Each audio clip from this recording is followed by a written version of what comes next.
आप मेरे बड़े पापा के चैनल को सब्सक्राइब करें। नमस्कार,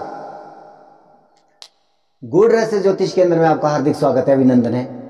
प्रिय बंधुओं, सबसे पहले आप सभी को हार्दिक धन्यवाद जिन्होंने कि मेरे इस YouTube चैनल को सब्सक्राइब किया, शेयर किया, इसमें कमेंट छोड़े। आप सभी विद्युत जनों को मेरा हार्दिक प्रणाम जिन्होंने कि मुझे मेरे इस YouTube चैनल पर कमेंट बॉक्स में मुझे आशीर्वाद प्रदान किया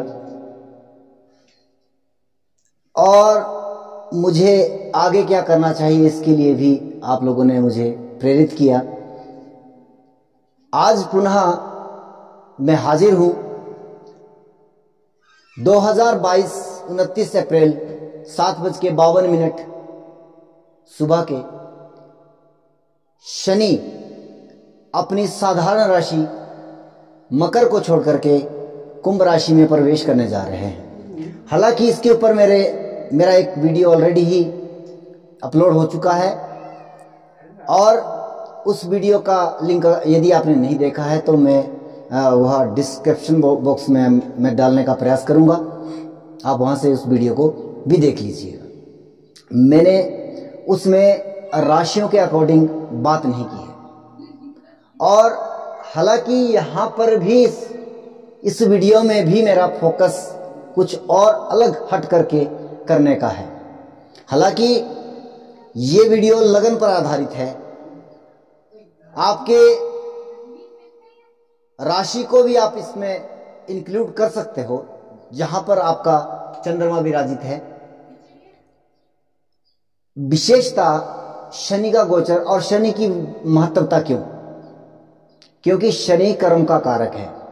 हम लोग इस भूमंडल पे, इस पृथ्वी पर हमारा जन्म हुआ है, वह कर्मों के आधार पर, यानी कि प्रारब्ध में जो पूर्व जन्म में हमने कर्म किए हैं उसको भोगने के लिए हम लोगों ने जन्म लिया है और अभी जो हम कर्म कर रहे हैं उसका भोग भी हमें भोगना है, अच्छे बुरे दोनों प्रकार के। शनि कर्म का कारक है। निश्चित तौर पर यह एक अत्यंत महत्वपूर्ण बिंदु है। कुछ लोग चंद्रमा से राशि फल हर रोज का दे रहे हैं, कुछ लोग लगनों पर दे रहे हैं, कोई किसी पर दे रहा। हालांकि गलत कोई नहीं है। कोई सर्वाष्टक बिंदुओं के अकॉर्डिंग भी फलादेश करते हैं, लेकिन मैंने जो अनुभव किया है वह सबसे गहरा, सबसे स्टिक जो मुझे दिखाई पड़ा है। लेकिन इस वीडियो को देखने के लिए भी आपको अपनी कुंडली देखनी आवश्यक है। मैं एक बात कहता हूं, कम खाओ अच्छा खाओ। अभी मैंने जो वीडियो अपलोड किया है उसमें कहा है कि शनि किस ग्रह के ऊपर से गोचर कर रहा है। क्या सकारात्मक परिणाम वहां पे हो सकते हैं, क्या नकारात्मक परिणाम वहां पे हो सकते हैं। एक सज्जन है, बहुत ही वरिष्ठ एस्ट्रोलॉजर हैं, जिन्होंने कि मुझे बहुत सारी अपनी रिसर्च के बारे में भी अवगत करवाया और मुझसे वह लगातार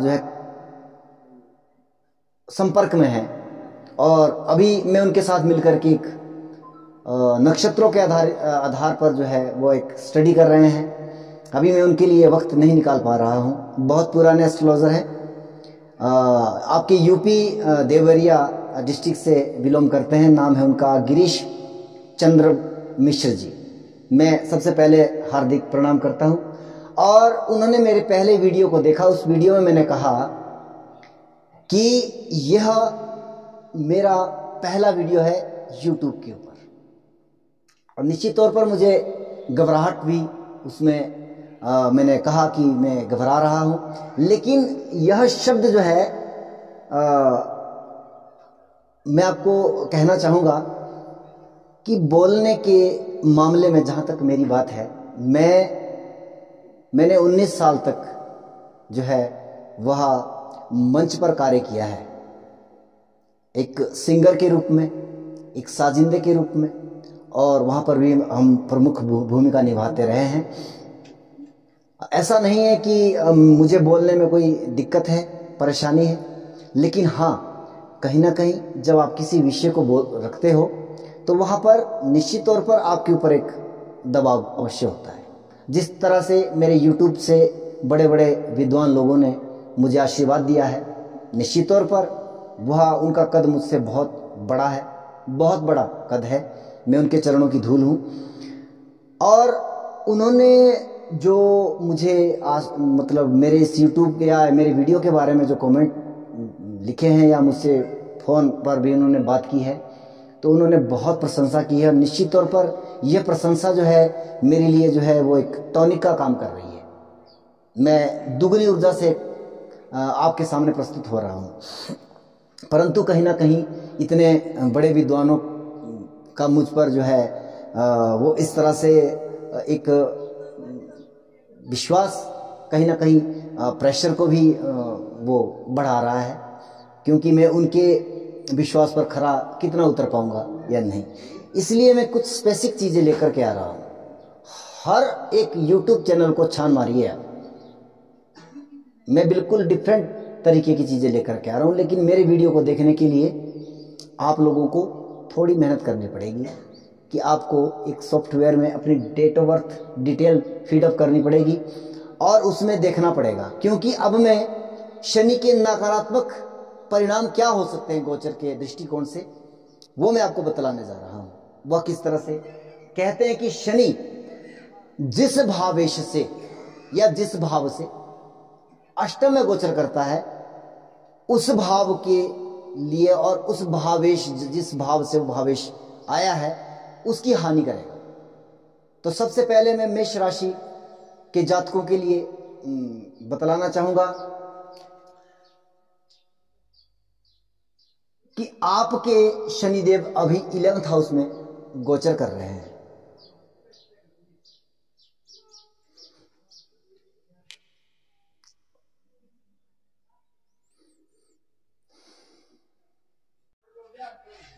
अब बात करते हैं तुला राशि व तुला लग्न वालों की। आपके शनिदेव अभी जो है चतुर्थ भाव में गोचर कर रहे हैं और अपनी सामान्य राशि छोड़ करके वह अपनी मूल त्रिकोण कुंभ में जा रहे हैं, आपके पंचम भाव में। हालांकि जैसे 7.5 का प्रभाव बताया जाता है, वैसे ही शनि की पनौती भी कहते हैं। तो इस लिहाज से आपके लिए अब जो है शनि की पनौती प्रारंभ हो चुकी है। इससे पहले अढ़ाइया चल रही थी, अब आपको पनौती का सामना करना पड़ रहा है।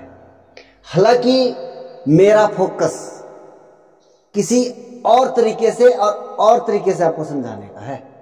मैंने कर्क राशि वालों के लिए नहीं कहा कि आपकी अढ़ाइया चल रही है। हालांकि मुझे ऐसे ही अचानक पंचम भाव में बैठे शनि को देख करके ये चीज समझ में आ गई थी। तो परंतु यहां पर आपको समझना पड़ेगा कि अष्टम भाव में जिस भावेश से शनिदेव गोचर कर रहे हैं, उस भाव के लिए हानि हम कहेंगे। अष्टम भाव यानी कि कर्क राशि में अगर कोई ग्रह बैठा है तो वह उस ग्रह से शनिदेव अष्टम भाव में गोचर कर रहे हैं, यानी कि 1 2 3 4 5 6 7 8। तो सबसे पहले मैं बात करूंगा, यदि वहां पर आपके लग्नेश व अष्टमेश शुक्रदेव कर्क राशि में विद्यमान है, यूं तो नेटल चार्ट आपकी जन्म कुंडली में यह योग एक शानदार योग है। लग्नेश का दशम भाव में बैठना कार्य क्षेत्र के लिए, व्यवसाय के लिए अत्यंत शानदार योग कहा गया है। परंतु वर्तमान सिचुएशन क्या कह रही है, ये ट्रेलर है, मैंने हर वीडियो में कहा है पिक्चर अभी बाकी है, क्योंकि अभी ये शनि का जो गोचर है ये केवल 2.5 महीने के लिए 2-2.5 महीने के लिए चल रहा है, होगा। उसके बाद वक्री अवस्था में पुनः जो है शनि मकर राशि में वापस चले जाएंगे। लेकिन 2023 17 जनवरी 2023 को यह पुनः कुंभ राशि में प्रवेश करेंगे। फिर वहां पर इनका लगभग 2-2.5 वर्ष का गोचर जो है वो होने जा रहा है। तो अब आपके लिए क्या रहेगा, क्योंकि आपके शुक्रदेव लग्नेश है, अष्टमेश भी है, और उससे आपके शनिदेव इनके कर्म के कारक शनिदेव आपके लग्नेश से आपके अष्टमेश से अष्टम भाव में गोचर कर रहे हैं। यह समय आपकी मान हानि, कलंक आदि लगने, क्योंकि अष्टम भाव का संबंध भी है शुक्र का, तो यहां पर कलंक आदि लगने की संभावनाएं भी प्रकट हो रही है। और अगर दशाएं अंतरदशाएं अनुकूल नहीं है, समस्याएं बड़ी, अगर अनुकूल है तो फिर भी कहीं ना कहीं कुछ ना कुछ समस्याएं फिर भी रह सकती है। तो और स्वास्थ्य हानि, कुछ एक चीजें इस तरह की आपको देखने को मिलेगी। हाँ, लगन से हम मस्तक को भी देखते हैं, मस्तिष्क को देखते हैं, तो कहीं ना कहीं मस्तिष्क में इनकी मानसिक परेशानी या दिमागी टेंशन जिसको कहते हैं, या हेड पेन आदि, हेडेक जिसको बोलते हैं, सर दर्द वगैरह, इस तरह की समस्याएं भी देखने को आपको मिल सकती। अगर आपके क्षमा कीजिएगा तुला राशि या तुला लग्न है और आपके शुक्रदेव वह कर्क राशि में विद्यमान है, मैं बात कर रहा हूं तब की, ऑल ओवर ये बात नहीं है। अब बात करते हैं मंगल, द्वितीयेश मंगल और सप्तमेश मंगल की। हालांकि तुला लग्न के लिए मंगल जो है वह अत्यंत अशुभकारी ग्रह है, क्योंकि वह 2-2 मार्ग भाव का स्वामी है। हालांकि धन देगा, वैवाहिक जीवन की डोर भागदौड़ सब चीजें जो है वह मंगल के हाथ में है। अब अगर आपके सप्तमेश और द्वितीयेश आपके दशम भाव में विराजमान है और शनिदेव वहां से अष्टम भाव में गोचर कर रहे हैं, यह समस्या क्या इंडिकेट कर रही है? वैवाहिक जीवन में समस्या, वैवाहिक जीवन में परेशानी, आपके जीवन साथी को स्वास्थ्य को लेकर के समस्या आदि की समस्याओं से आपको दो चार होना पड़ेगा। और धन का अभाव भी आपको इस समय में देखने को मिलेगा। दूसरी बात, कुटुंब परिवार में भी कोई ना कोई मतभेद, उलझने, झंझट, कलेश आदि की समस्याएं भी यहां से उत्पन्न हो सकती है। अब मैं बात करूंगा आपके देव गुरु बृहस्पति, आपके तृतीय से षष्ठमेश भी है। तृतीय भाव मेहनत, कर्म, हमारी पराक्रम, छोटे भाई बहन, बहुत सारी चीजें हैं, हमारा कान, ये हालांकि मैं बहुत डीप चीजें इसमें कैलकुलेट नहीं कर पा रहा हूं क्योंकि वीडियो बहुत लंबा हो जाता है। तो इन सभी चीजों की समस्या मैं यहां पर कहूंगा। छोटे भाई बहनों को प्रॉब्लम, आपकी मेहनत की जो कमाई है उसका परसेंटेज घट रहा है। अगर आप 100 रुपए के लिए मेहनत कर रहे हैं तो आपको 75 या 80 या हो सकता है 85 रुपए मिले। अगर दशाएं अंतरदशाएं अनुकूल नहीं है, नेगेटिव ग्रहों की दशा चल रही है, समस्या ज्यादा, अदरवाइज फिर भी कहीं ना कहीं समस्याएं हैं। और छठा भाव हमारा रोग, ऋण, शत्रु, कर्जा सोच समझ के लीजिएगा, अत्यंत आवश्यकता है तभी लीजिएगा, अदरवाइज मत लीजिएगा। अगर आप ऐसे सिचुएशन में इस शनि के ट्रांजिट के समय में अगर आपका गुरु आपके दशम भाव में विराजित है तो आपको कर्जा लेने से मैं बिल्कुल इनकार करूंगा, मत लीजिएगा, वरना आप चुका नहीं पाओगे। रोग ऋण आदि की हानि हो सकते, रोग ऋण आदि की जो है यहाँ पर समस्या बढ़ सकती है और लड़ाई झगड़ा आदि की समस्याओं में भी यहाँ इजाफा देखने को मिल सकता है। बात करूंगा आपके शनि की, शनि से शनि का ट्रांजिट। अगर शनिदेव आपके दशम भाव में है, मैं फिर कहूंगा आपकी कुंडली के पूर्ण योग कारक ग्रह हैं। मैं योग कारक और पूर्ण योग कारक में बीच में ये शब्द यूज करता हूं, हालांकि इसे योग कारक कहते हैं, तो मैं पूर्ण योग कारक बोल देता हूं, जिसमें केंद्र और त्रिकोण के स्वामित्व लिया होता है, उसको मैं पूर्ण योग कारक बोलता हूं। तो ये चतुर्थेश भी है, आपके पंचमेश भी है, चौथा भाव हमारा। हालांकि ये बहुत शानदार योग है आपके नेटल चार्ट पर। अगर आपकी जन्म कुंडली में ऐसा योग है, बहुत जबरदस्त, आप एक शिक्षक हो सकते हैं, आप एक वास्तु से जुड़े कार्य कर सकते हैं, आप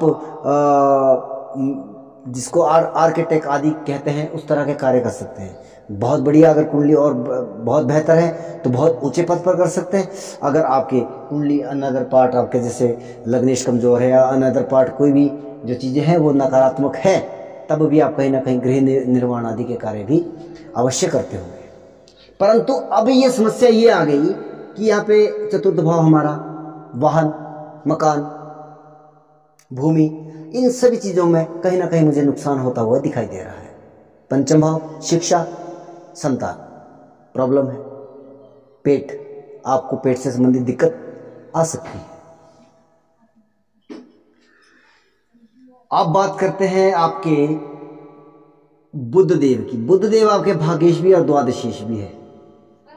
ये एक ऐसा योग है जो कहीं ना कहीं तुला लगन में अगर दशम भाव में बुध बैठते हैं तो ऐसा व्यक्ति बहुत अधिक देखा गया है कि वह या तो आयात निर्यात के व्यवसाय में होता है, या फिर वो जो है पिता के पैतृक कार्य में भी वो करता है, काम करता है, या फिर विदेश संबंधी कार्य में भी वो सम्मिलित होता है, या विदेशों से उसका कोई व्यवसाय होता है, या जॉब आदि कुछ भी हो सकता है, हॉस्पिटल आदि या कारावास, जिसको कोर्ट कचहरी आदि सब चीजें उनसे जुड़े हुए कार्यों में ये व्यक्ति रहता है। लेकिन अब ये आपके भाग्येश भी है, द्वादशेश भी है, तो भाग्य की हानि, पिता के स्वास्थ्य में प्रॉब्लम कहीं ना कहीं, और आयात निर्यात में व्यवसाय में भी प्रॉब्लम आ रही है, विदेश आदि की समस्याओं में जिस व्यवसाय में भी हो उस व्यवसाय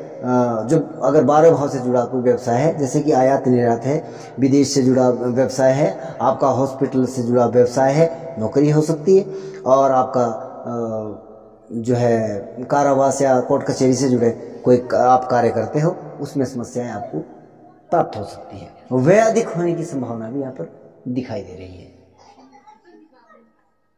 या अगर सीधी तौर पर कहूं तो कहीं ना कहीं स्वास्थ्य को लेकर के भी आपको चिंतित होना चाहिए, या वहां पर आप जा सकते हो, हॉस्पिटल में जा सकते हो, या कोर्ट कचहरी आदि। हालांकि मैंने इस शब्द को यहाँ पे इस्तेमाल नहीं किया हर एक वीडियो में, तो कहीं ना कहीं ज़्यादा घबराहट हो जाती है। हालांकि ऐसे ये जो ट्रांजिट होता है ये कुछ समय के लिए होता है, बहुत बड़ी समस्याएं जीवन में लेकर के नहीं आता है। अगर दशाएं अंतरदशाएं आपकी अनुकूल है तो मध्यम रहेगा, हालांकि रहेगा, इसमें कोई संदेह नहीं है, कोई संदेह नहीं है, क्योंकि ये चीजें मैंने घटते हुए देखी है, तब मैं इन चीजों पे काम करता हूं। और आपको एक चीज बता दूं, मैं कोई किताबी एस्ट्रोलॉजर नहीं हूं, मैंने किताबें पढ़ करके ज्योतिषी नहीं बना हूं। इसलिए बहुत सारे बहुत तगड़े तगड़े विद्वानों ने मुझे प्रेरित किया है, बहुत आशीर्वाद मुझे दिया है। मैं उन सभी श्री चरणों को मैं हमेशा नमन करता हूं और श्रद्धा से उनकी बहुत रिस्पेक्ट करता हूं, लेकिन उन्होंने भी इस कार्य को मेरे प्रशंसा दी है, हार्दिक उनके लिए धन्यवाद। मैं बीच में मुझे याद आ जाता है। अब मैं बात करूंगा चंद्रमा की। दशमेश चंद्रमा है आपका, दशमेश चंद्रमा है, स्वराशि का है। प्रॉब्लम कार्य क्षेत्र से लेकर व्यवसाय को लेकर के समस्या है, अधिक नहीं कहूंगा। इसके बाद करते हैं बात सूर्य की। हालांकि मैंने यहां पर अगर मैं ग्रह की बात करता, अगर मैं यहां पर ग्रहों की बात करता तो उनके कारकत्वों की बात होनी चाहिए। मैं यहां पर भावेश की बात कर रहा हूं। जब शनि जिस ग्रह के ऊपर से गोचर कर रहा है वहां पर मैं कारकत्वों की बात करता हूं। इसमें डिफरेंट ये है, इसमें फर्क ये है आपको समझने का प्रयास करना है। अब ये सूर्य आपके लाभेश है, मैं यहां पे सूर्य की बात नहीं कर रहा हूं, मैं यहां पर लाभेश की बात कर रहा हूं। थोड़ा सा समझना होगा आपको। अगर मैं सूर्य से अष्टम बोलता तो थोड़ा सा अलग प्रकार का प्रेडिक्शन होता, और वो उस तरह के परिणाम यहाँ पे मैं इंक्लूड नहीं करूंगा, और ना ही ज़्यादा उस पर मैं जाना चाहूँगा, क्योंकि इतना अधिक इस चीज़ का प्रभाव नहीं देखा गया है, क्योंकि फिर इसमें शनि की दृष्टियाँ आदि और बहुत सारी चीज़ें हैं। यह शनि किसके ऊपर से ट्रांजिट कर रहा है, सबसे गहरा असर वहाँ पर होता है। और दूसरी चीज़ है किस भाव से, वो अष्टम में। हालांकि द्वादश का भी महत्व है। छठे, मैं अगर कंटिन्यू शनि के ऊपर मुझे बोलना पड़े तो मैं एक साल भर हर रोज 1 घंटे का वीडियो अपलोड कर सकता हूं, परंतु बोलूं कितना, समय भी होना चाहिए और समझने वाला भी, सुनने वाला भी चाहिए पड़ता है। और अकेले शनि की बात नहीं कर रहा हूं, हर ग्रह की बात कर रहा हूं। परंतु शनि का महत्व मैंने क्यों दिया, मैंने अपने इस सब्जेक्ट को सबसे ज्यादा क्यों पकड़ा है, क्योंकि वह कर्म का कारक है। भैया कर्म से हम आए हैं कर्म करने के लिए। गीता में 4 वेद 18 पुराण 6 शास्त्र लिखे गए हैं। अंतोगत्वा गीता को सबसे महत्वपूर्ण कहा गया है, सबसे महत्वपूर्ण। हालांकि किसी का कंपैरिजन कभी नहीं हो सकता कि वो बड़ा ग्रंथ है, ये छोटा ग्रंथ है, वो नहीं। लेकिन निचोड़ रस, जैसे कि फलों का रस होता है, फल वैसे अगर आपके पेड़ में लगे हैं, आपको काटने हैं, आपको खाने हैं, लेकिन जब हम उसको जूसर में डालते हैं तो उसका पेवर शुद्ध जो है वो जूस निकल करके आता है, वो गीता का सार है। और गीता का सार कंप्लीटली कर्मों पर आधारित है। और हमारे एस्ट्रोलॉजर, या मैं कई बार मुझे हालांकि कमेंट बॉक्स में नहीं लिखा है, लेकिन पर्सनली फोन करके पूछते, पंडित जी आप तो शनि के पीछे पड़ गए। मैं कहा भैया शनि के पीछे मैं नहीं पड़ा हूं, ये पूरी दुनिया शनि के पीछे है। शनिदेव जो नचा रहे हैं वो नाचते हैं, हम लोग वही नाच रहे हैं, क्योंकि जो कर्म नचा रहा है, कर्मों के आधार पर जीवन बना है, कर्मों के आधार पर हमारा जन्म हुआ है, कर्मों के आधार पर हम भोग रहे हैं, दिनचर्या है। आगे चल करके हमें आज जो कर रहे हैं, आज जो बो रहे हैं वो कल काटना है।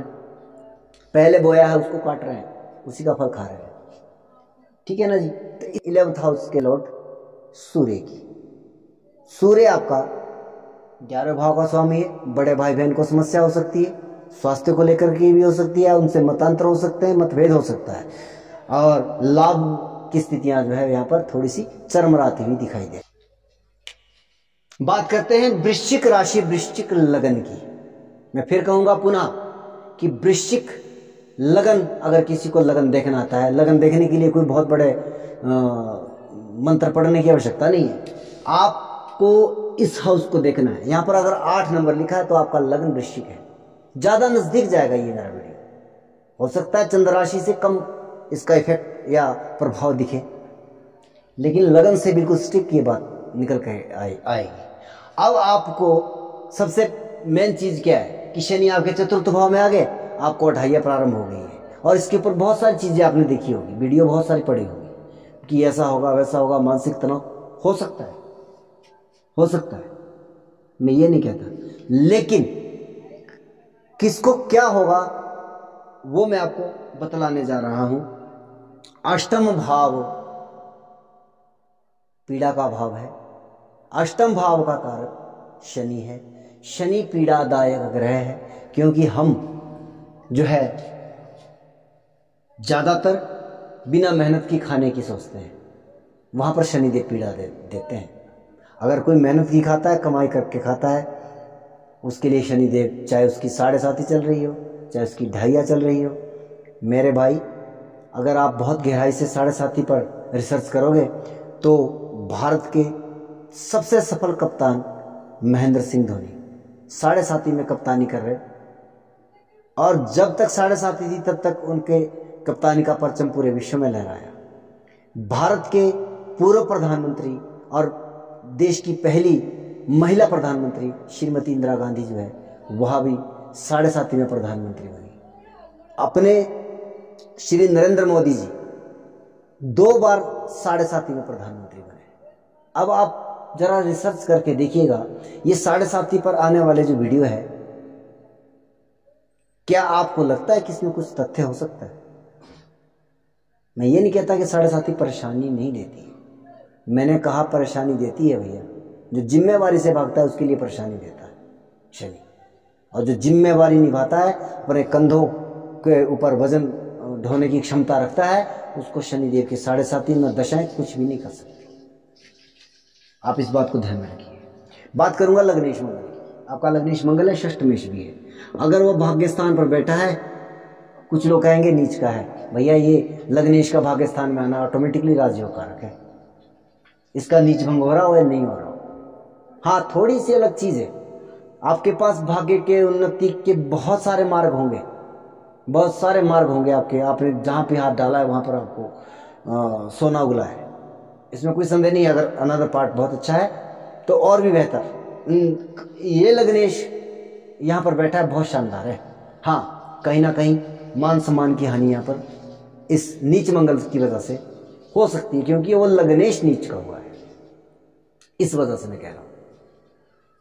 बाकी ये ऑल ओवर बहुत अच्छा है। अच्छा, परंतु सब्जेक्ट मेरा ये नहीं है।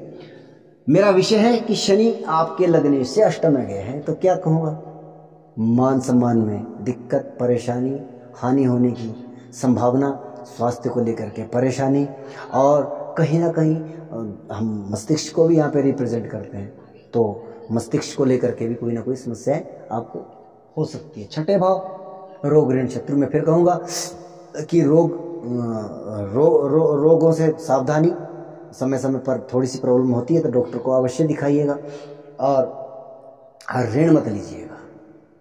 मैं बिल्कुल मना कर दूं, अगर आपने ऐसे समय में ऋण ले लिया, नहीं चुका पाओगे, समस्या है। एडवाइस होना चाहिए एस्ट्रोलॉजी के अंदर। उपाय से क्या होगा, मैं कहूंगा आप हनुमान चालीसा करिए जी और ऋण ले लीजिए, क्या होगा, कुछ हो सकता है? नहीं हो सकता। क्यों? क्योंकि ग्रह क्या चाह रहा है, हम उसके अकॉर्डिंग अगर कार्य कर रहे हैं, प्रॉब्लम नहीं आ सकती। अगर आप इन चीजों से बच करके चल रहे हैं, आप समय समय पर अपना चेकअप करवा रहे हैं, अगर आपको कोई समस्या आ रही है स्वास्थ्य को लेकर के, संभल करके चलिए, लड़ाई झगड़ों से दूर रहिएगा। सबसे बड़ा उपाय तो मेरी नज़र में यही है। ऋण मत लीजिएगा, लाख समस्या आ जाए मत लीजिएगा। अगर अत्यंत आवश्यक है तब आप जो है सोच समझ के लीजिएगा, डॉक्यूमेंट्री आदि को चेक कर लीजिएगा। बड़ा अजीबोगरीब लग रहा होगा, लेकिन ऐसा मैं मानता हूं। गुरुदेव आपके द्वितीय से पंचमेश में है। दूसरा भाव धन को नुकसान हो सकता है, सावधानी से पैसा इन्वेस्ट करिए, सावधानी से पैसा खर्च करिए, वाणी को संभल करके रखिए। वाणी के माध्यम से आप बहुत सारे कामों को बिगाड़ दोगे ऐसे समय, क्योंकि वाणी का कारक भी है। तो यहाँ पर जो है आपको ऐसा समझना चाहिए। पंचम भाव शिक्षार्थियों के लिए प्रॉब्लम, कहीं ना कहीं मन नहीं लगेगा पढ़ाई में, और कहीं ना कहीं जो है संतान, अगर आपके बाल बच्चेदार हैं आप लोग, तो आपको आपकी संतान को कहीं ना कहीं समस्या यहाँ पर इस गोचर के द्वारा होने वाली है। और दूसरी चीज कि यहाँ पर हमारा गर्भाशय, पेट आदि की समस्याएं भी यहाँ पर दिखाई दे रही है। मैं यहाँ पर गर्भाशय और पेट के आप पास आकर के ही क्यों रुकता हूँ, हर एक वीडियो में मैं यहाँ पर जरूर फोकस करता हूँ। सबसे पहली बात है, अगर ये स्त्री की कुंडली है तो आपके लिए एक एडवाइस मैं देना चाहूँगा कि इस शनि के इस गोचर के दौरान जो है आप बच्चा कंसीव मत करिएगा। यहाँ पर समस्या मुझे दिखाई दे रही है। अगर दशाएं अंतरदशाएं नकारात्मक है तो ज़्यादा नकारात्मक परिणाम उसके प्राप्त हो सकते हैं। मैं कह सकता हूँ कि अवर्षण तक भी हो सकता है। तो अगर दशाएं अंतरदशाएं अच्छी है, बेहतर है, नो डाउट, कोई समस्या विशेष नहीं है। मतलब जो मैंने बहुत नेगेटिव कह दिया है कि अवर्षण हो सकता है, ऐसा तब नहीं हो सकता अगर दशाएं अंतरदशाएं अच्छी है। अगर दशाएं अंतरदशाएं नेगेटिव है तो ये गोचर आपको ज़्यादा नकारात्मक परिणाम दे सकता है। और फिर अगर आप किसी के पास कुंडली लेकर के जाओगे तो पंडित जी कह देंगे कि आपकी जो है वो अढ़ाइया चल रही है, इस वजह से हो गया। तो अढ़ाइया तो लगभग जो है 63 करोड़ लोगों की चलेगी। एक राशि में इतने लोग पढ़ते हैं पूरे विश्व में, तो ऐसा होना चाहिए। क्यों नहीं होता सबके साथ एक जैसा? और कहीं ना कहीं हम ज्योतिष को बदनाम कहां पे करते हैं, और इसके पीछे कहीं ना कहीं आप लोग भी हो। क्यों? आपने देखा आचार्य करके आए हैं, डॉक्टरी कर ली, पीएचडी कर ली इसमें। भैया ग्राउंड लेवल पर जिसने काम किया है ना, उसको आप डॉक्टर मानिएगा, आचार्य मानिएगा उसको। माफी चाहूंगा, परंतु मैं यहां पर सीधा अटैक करूंगा। और कहीं ना कहीं हम लोगों को भी इसमें परेशानी आती है, जो अच्छा काम कर रहे हैं देश और दुनिया में। ऐसा नहीं है कि सब चोर है, लेकिन लोग हमें भी गालियां देते हैं, क्योंकि ठगे जाते हैं लोग। वहां पर मोटी दक्षिणा ली जाती है, काम कुछ नहीं होता है, और काम इस तरह का होता है। फिर तो कहीं ना कहीं तो बैठना पड़ेगा, दिमाग में लगाना पड़ेगा, आप लोगों को समझना पड़ेगा। मेरी भाषा को अगर आप समझाओगे ना, तो आपको ज्योतिष समझ में आ जाएगा। मैं बहुत बड़ा आचार्य नहीं, बहुत बड़ा ज्योतिषी नहीं, मैं इस बात को हर बार बोलता हूं। मैं लर्नर हूं, मैं सीख रहा हूं, लेकिन मैं जितना सीख रहा हूं ना, उसको परोस भी रहा हूं यूट्यूब के ऊपर।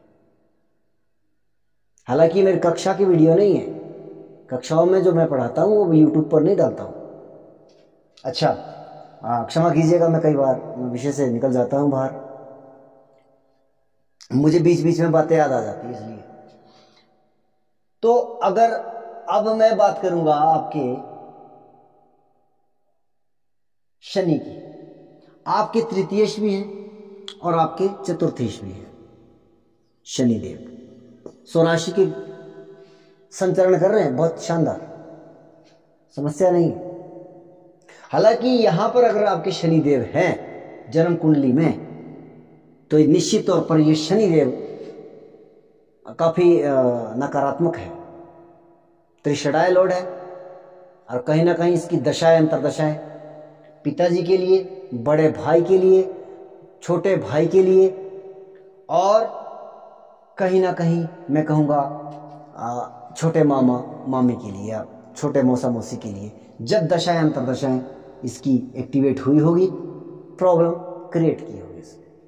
अगर आपके है किसी की कुंडली में, मुझे कमेंट बॉक्स में लिखिए, क्या ये मैं सही कह रहा हूँ या गलत कह रहा हूँ। बात करना दशा की, जब इसकी दशा चली, ऐसे नहीं ऑल ओवर बात नहीं करूँगा, नैसर्गिक। अच्छा, अब क्या है कि ये तीसरे भाव से, अब यहाँ पर क्या है कि बड़े भाई बहन को समस्या हो सकती है, प्रॉब्लम हो सकती है, मेहनत का परिणाम जो है आपको पूर्णतः प्राप्त नहीं हो रहा है। जैसे कि मैं कहता हूँ कि अगर 100% की बात करें तो 80% मिल रहा है, अगर दशा अंतरदशा नकारात्मक है तो हो सकता है 25-30% ही रह जाए, 50% मिले आप।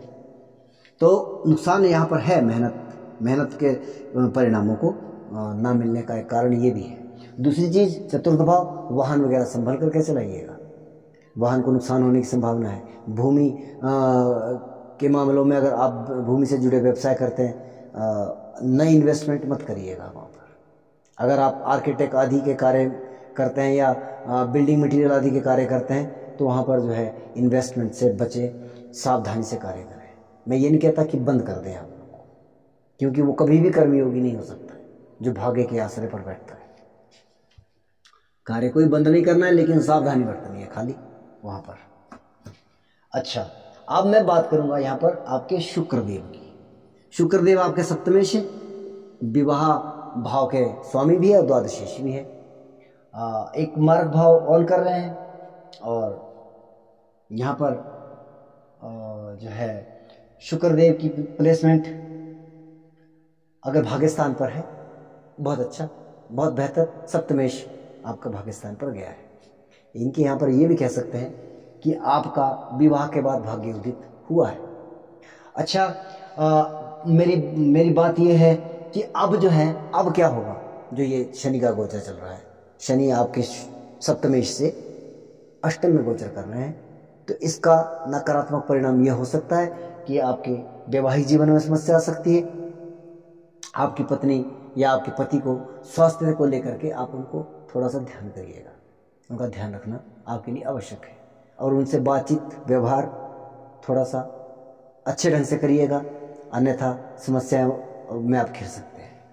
बात करूंगा आपके द्वादश भाव की। दूसरे भाव, द्वादश भाव, 12वें भाव, अगर आयात निर्यात का व्यवसाय करते हैं, अगर विदेश से जुड़ा व्यवसाय करते हैं, हॉस्पिटल आदि का व्यवसाय करते हैं या उसमें नौकरी करते हैं या कारावास आदि कोर्ट कचहरी आदि में कार्य करते हैं, तो आपको वहाँ पर कार्य क्षेत्र में संभल करके, क्योंकि यहाँ पे कहीं ना कहीं अगर आपने कुछ ऐसे गलत निर्णय लिया वहाँ पर, तो कहीं ना कहीं आपको नुकसान होने की संभावना यहाँ पर दिखाई दे रही है। अब मैं बात करूँगा आपके बुधदेव। बुधदेव आपके अष्टमेश हैं और आपके लाभेश भी हैं। तो यहाँ पर बड़े भाई बहनों को समस्या दिखाई दे रही है, लाभ की हानि होते हुए दिखाई दे रही है। अष्टम भाव हमारा गुण रहस्य का है, या अष्टम भाव से हम जो पैतृक संपत्ति को भी देखते हैं। तो कहीं ना कहीं अगर पैतृक संपत्ति से जुड़ा कोई मैटर चल रहा है परिवार में पहले से लेकर, तो यहाँ पर ये नकारात्मक शनि का गोचर आपको पैतृक संपत्ति में प्रॉब्लम क्रिएट कर सकता है, आपकी पीड़ाएं बढ़ा सकता है। अच्छा, अब मैं बात करूंगा यहाँ पर चंद्रमा, भाग्येश चंद्रमा की। ऑल ओवर ये कुंडली में अगर ऐसा योग है, बहुत ही शानदार, बहुत ही शानदार। अब मैं चंद्रमा को भी बिठा रहा हूं हर एक, क्योंकि मैं लगन पर फोकस्ड हूं, मेरा ध्यान जो है वो लगन के ऊपर होता है, इसलिए मैं चंद्रमा को भी यहाँ पे बिठा रहा हूँ। तो आपकी राशि कारक बनती है। अब यहाँ से अष्टम भाव में आपकी जो है शनिदेव ट्रांजिट कर रहे हैं, ऑलरेडी अढ़ाइया चल रहा है।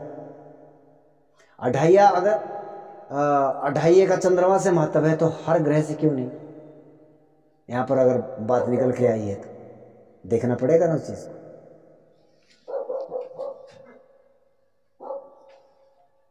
मानसिक परेशानी, भाग्य की हानि, पिता के स्वास्थ्य में प्रॉब्लम, इस तरह की समस्या आपको देखने को मिल सकती है। बात करते हैं दशमेश सूर्य की। दशम भाव आधिपति, इनके आपके व्यवसाय क्षेत्र में प्रॉब्लम, अगर आपके सूर्यदेव कर्क राशि में बैठे हैं, और मैं सीधी बात कहूँगा श्रवण मास में जन्म लिए हुए जातकों की बात कर रहा हूँ, क्योंकि तब आपका सूर्य जो है वह कर्क राशि में होगा। तो कहीं ना कहीं यहाँ पर समस्याएं दिखाई दे रही हैं आपके व्यवसाय को लेकर। तो वीडियो थोड़ा लंबा हो गया, आप इसके लिए मुझे क्षमा करें, परंतु वीडियो को अंत तक अवश्य देखें। जय सिया राम।